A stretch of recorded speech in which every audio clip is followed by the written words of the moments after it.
Aston Villa come from 2 goals down to beat Everton 3-2 as John Duran makes everyone lose their mind. Jules. Goal. Incredible goal, Gab. It just came on as well. It was enough to see Dibu Martinez's face after the goal was just like in complete shock. 30 yards out, 25 yards out on his left foot, right in the top corner. Nothing that Pickford can do. His 3rd goal of the season. He got the winner at West Ham in the first game of the season. He got a very important goal against Leicester as well. He destroyed the world champions as well. He started and played 80 minutes or so with Colombia against Argentina and came back quite late, obviously, like a lot of the South American players.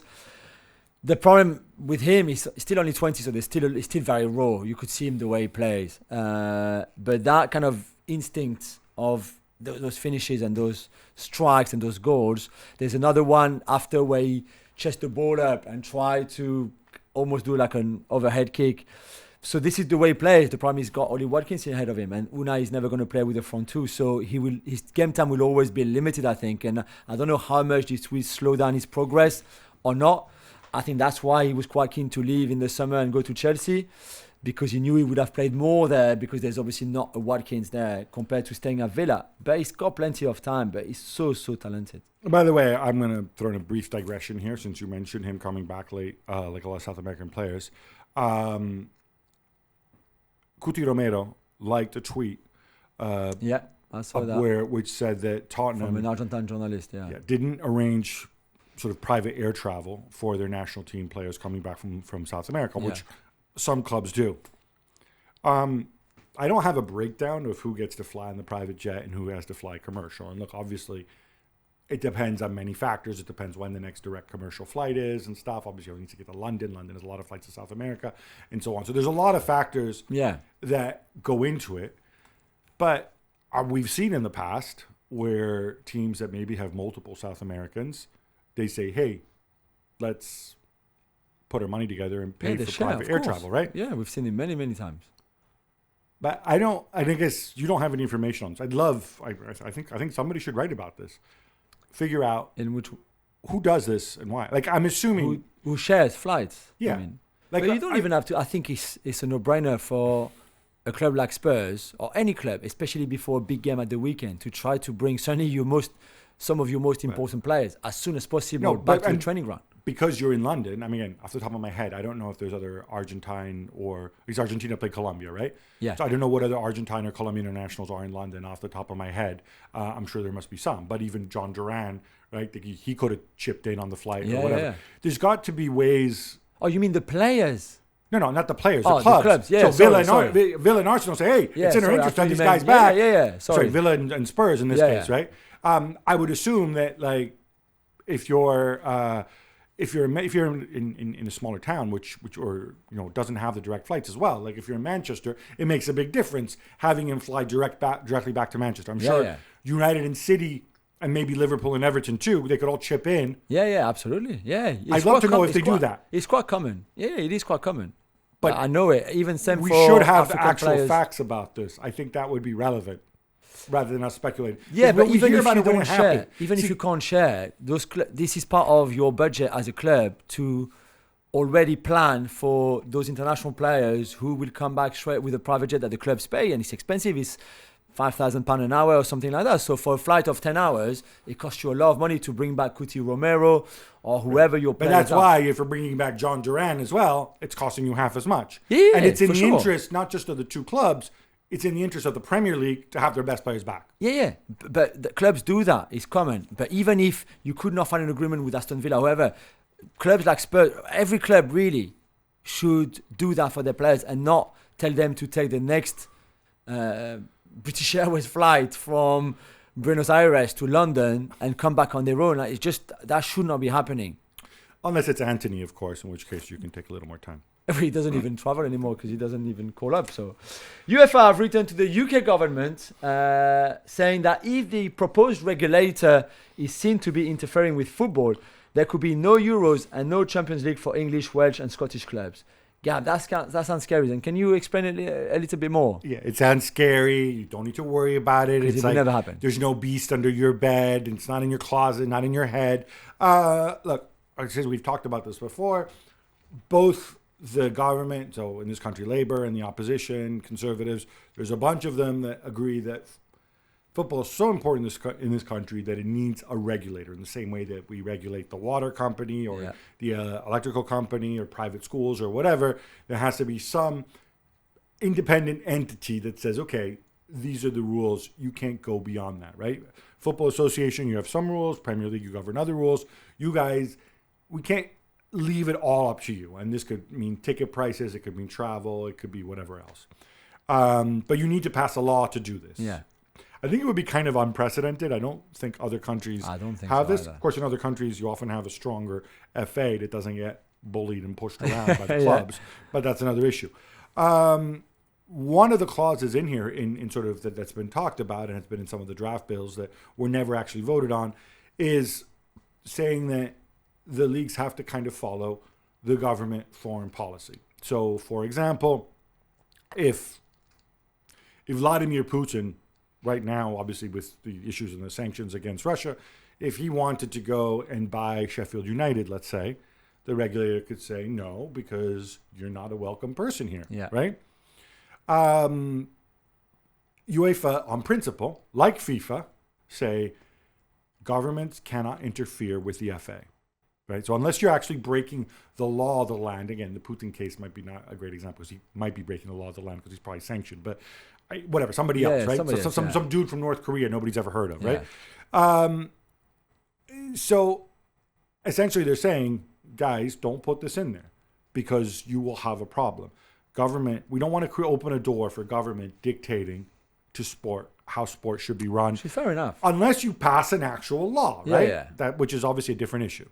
So I think this is just, honestly, I think the happiest people to receive this letter saying like, oh, you're going to be kicked out are the Premier League clubs who obviously want as little regulation as possible. Now, this is way back on Friday, but Borussia Dortmund beat Heidenheim at home 4-2. Jules, is Nouri Sahin showing signs of improvement? I thought that was the first game, Gab, where I really enjoyed watching them, and I thought they looked good, to be fair. Karim Adeyemi scored 2 goals, and Heidenheim is a good team, as we've said before, and they gave them a good game. Apparently they were top of the league at the time. Yeah, they were. They gave them a really good game, created chances on their own. So I think this Nouri Sahin new Borussia Dortmund will be quite open, which makes for a lot of fun to watch. I really enjoyed this game, to be fair. I don't know how far you can go by not being a bit stronger defensively, but that also can improve further down the line in the season. So let's see. But there's something I liked about Nouri Sahin a lot, and I can't tell you what it is. Maybe he was a beautiful player to watch, and now I want him to do well as a manager, but I don't know because I don't really care about him, or I'm not a Dortmund fan. I liked him more as a player. Do you see what I mean? I think there's still a lot of work to do. Yeah, I think Adeyemi feels like he still plays by himself a lot of the time. Nice to see Malin on the score sheet. I have no idea how big a role he's going to play this season. No, that's true. We got to see Guirassy, which is kind of a novelty. We'll see how it works out. But it was only 4-2 because they got that goal late on. Otherwise, it could have been definitely a squeaky bum ending. Both sides, for sure. Yeah. Conor Gallagher and Julien Alvarez both scored their first Atletico goal in their 3-0 win over Valencia on Sunday night. Gab, who impressed you the most? Conor Gallagher. Alvarez came on late. It's Conor Gallagher. Of course, yes. And they could have scored more. Sorloth had a chance early on. Griezmann was so good. Griezmann very sneaky there. I need to know Griezmann's reaction. Griezmann must be the best video game player in the world. His reaction time for his goal. And please go back and watch this. Right. So there's a cross that comes in. I forget who it was. Maybe Lino goes up for the header and kind of he's all uncoordinated and twisting as the ball is swimming. The ball is spinning. The ball comes off him at a weird angle. Griezmann reacts faster than everybody. I don't know how he does it. I think it's because he's always in movement. He's always running. Which has always been one of his strengths. And I think because he's always running, he's always in movement, always in motion, that's what gives him that extra second ahead of everybody else. But the question's not about him. And by the way, he does look cooler now that he's grown his hair out a little bit. He was the best player in that game. Conor Gallagher got the official La Liga for EA Sports MVP. Yeah, I saw that too, yeah. So, we said it before, he's a really good fit for this team. Because when they line up, you've got, in him and DePaul, you've got 2 guys who never stop running and who wreak havoc. You have Marcos Llorente who never stops running. Yeah. And that's okay. They can wreak havoc because behind them you have Koke playmaking. And he doesn't need to worry about that size. And you don't need to worry about being a number 10 where you necessarily have to deliver the perfect assist or whatever. I think it's a great fit. I think the fans already love him. And we can debate the fee and whatever. But to me, the broader lesson is fit. He did not fit at Chelsea based on what the club wanted, both his whole contractual situation, but also I think tactically he would have been hard to fit into this team. Yeah, definitely. There's no point hiring Maresca to give him a player who doesn't necessarily fit what he wants to do. Yeah, that's true. Marseille beat Nice 2-0 to stay second in Ligue 1. But Jules, all the buzz is about whether Adrien Rabiot has finally found a home. He has, and that new home will be Marseille, Gab, which is a bit strange. Not strange because, he has a good feeling about De Zerbi. They spoke a lot. Can you not have a good feeling about De Zerbi with his little goatee true. and his twinkly eyes? But what's strange is that all summer long, Rabiot wanted a team that played in the Champions League. He wanted a top English club, for example. That was his preference, and the discussions with United didn't go far enough for him to join. So now to go to Marseille, where they don't play in Europe at all this season, for example, could maybe look a bit strange. But I think, as we said the other day when we talked about our 11, like free agent starting 11, you drop your kind of demands in a way because it's September now, mid-September, and he had no club. So I think you look maybe a bit below the standard that you wanted initially. And that's why Marseille are offering him a really good contract, the kind of money that Aubameyang was on last season, plus massive bonuses if they finish in Champions League positions, for example, for next season, all that kind of stuff, a good signing on fee too. And for him, he's also taking a pay cut compared to what he was earning at Juventus and accepting the fact that he won't play in Europe this season. I'm curious about this United thing. Now, obviously, if you're United, you just want to add bodies and talent because in the middle of the park, obviously, you are limited with Mount's injury, Casemiro getting older, get to play Eriksen at the weekend.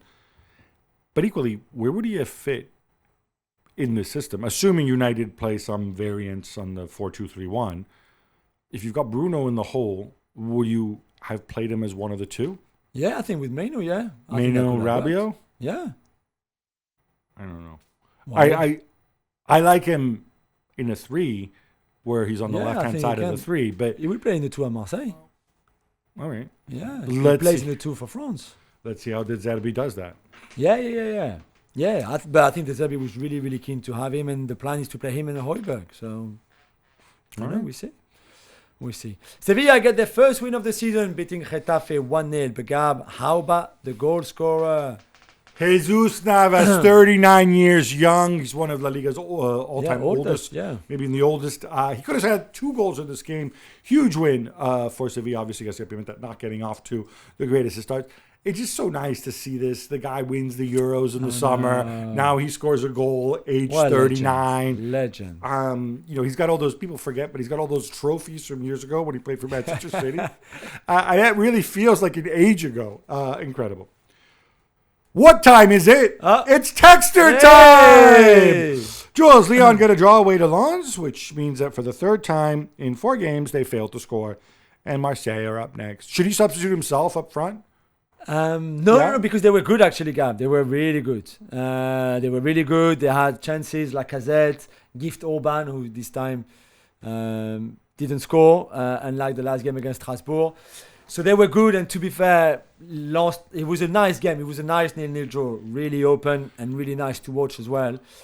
And then, as you said, it's the Olympico on Sunday, and that will be massive because the Zerbi and Marseille, and as we've been saying, have done really, really well. And this is now better from Lyon. And Texter said, I want top 4 finish. So this is the objective for This is his baseline, top 4. Yeah. So stone-wise, the pressure is there. How much pressure is there? Like, it's even like the voters are putting more at Marseille.